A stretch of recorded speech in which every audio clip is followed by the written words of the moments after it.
receptions, receiving yards, and touchdowns. Please welcome 8-time Pro Bowler Larry Fitzgerald, who is here on behalf of Visa Checkout. Larry, thank you so much for being with us. Hey, Molly, how are you today? Excellent. All right, let's get into it. You tweeted this after Sunday's win against the Browns.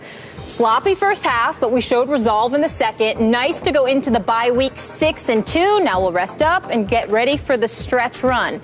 So, Larry, how far can you guys go in that stretch run? You know, hopefully we could take it all the way to the top. You know, love to get to San Francisco, but, you know, there's a lot of work to be done prior to that. You know, starting next weekend, Sunday Night Football versus Seattle Seahawks in Seattle. It's going to be a tough challenge for us, but we're up for the challenge. Larry, I'm wondering what this year is like for you personally. Over the last 3 years, you didn't have a 1,000-yard season when you had at least a 1,000-yard season the previous 5. And already, after 784 yards receiving last year, halfway mark, you're already at 706. You seem to be having, you know, some sort of a resurrection. What's been going on, and how good are you feeling about how you've performed this season? Well, Stephen, it's always great to be able to have some personal success, but, you know, at this point in my career, it's all about the team success, to be honest with you. I mean, the personal accolades have done it, you know, but, you know, to be able to have a team that has the opportunity to compete for something that's truly special is what it's all about. Having Carson Palmer back healthy, having Chris Johnson balling out, having John Brown and Michael Floyd doing their thing with me, I mean, it makes it that much more fun. Larry, I got a question I've always wanted to ask you about the way you carry yourself. I think it's fair to say that you are less of a diva than many of the players that play your position in the National Football League, many of the other star receivers. Why is that? Give us some insight into that. Skip, I'm just as much as a diva as those other guys. I just mask it a little bit better. I want my touches just like everybody else does, but I never put myself in front of my teammates. I think it's important that as a leader, you always show, you know, that you're willing to watch other guys have success. So when Smoke and John Brown and Chris Johnson makes long runs and other guys have success, I mean, those are my boys. I see them working every single day to have that success, and I really am happy for them. You know, but I still want to get my opportunities too, though. And I realize you have an ego like everybody else, but do you think, Larry, it had something to do with the way you were raised? Skip, honestly, man, my parents did a wonderful job, my dad and my mother. You know, I'm truly a product of great parenting. You know, they made a lot of sacrifices for myself and my brother to go to good schools, and they always provided great mentorship for me. And, you know, I definitely would tip my hat to my parents, Skip. I appreciate you acknowledging them. You got it. Absolutely. Absolutely. We can't help but acknowledge your dad, how wonderful he's been to all of us in this business. But let me get back to you. You know, just looking at, I remember, and I'll share this with Skip and Molly, the last time that I saw you in person play, I was at a game at MetLife Stadium, December 2nd, 2012. And the reason why I bring that up, Larry Fitzgerald, is because it is the most horrific experience that I've ever had as a reporter covering a football game. The quarterback was Ryan Lindley. No disrespect, but he is somebody that I felt should have been banned from ever quarterbacking again. He went like 10 for 31 for like 72 yards.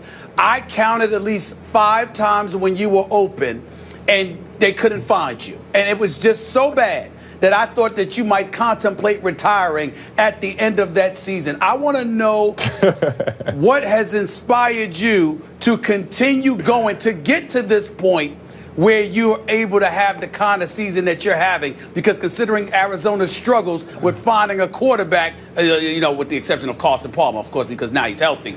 I'm wondering, what did it take for you to get to this point where you stuck around this long? Because, damn it, I wanted to quit for you after that experience. Hey, Stevie, you said I wanted to retire after the season. I wanted to retire after that game. No, honestly, you know, when you have a quarterback that is as talented as Carson, you know, he means as much to us as Tom Brady means to the New England Patriots, as much as Cam Newton means to the Carolina Panthers, as much as Aaron Rodgers means to the Green Bay Packers. That's what Carson Palmer means to us. And as far as Carson takes us, as far as we're going to go, we understand that. We know that we have to keep him healthy and protect him and make our plays for him. And he's gonna makes everybody successful because he's just that talented. And we understand that.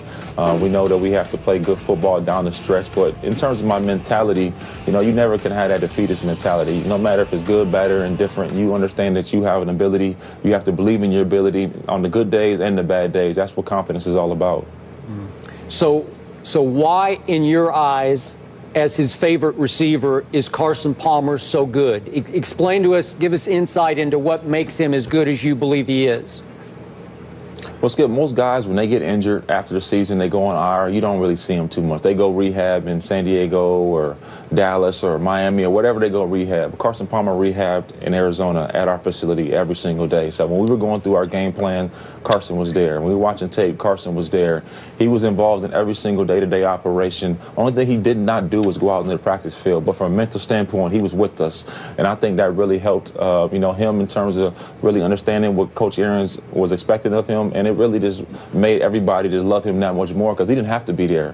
He didn't have to be watching tape and doing the things he was doing, but he was dedicated to us and wanted the best for us, even though he couldn't be on the field with us. So when we got back together in the offseason, everybody was on the same page. Larry, I want to transition real quick to a defense that's ranked 5th against the pass. It's a top 10 defense. We've heard the names, Calais Campbell, Patrick Peterson and the crew, Powers and others.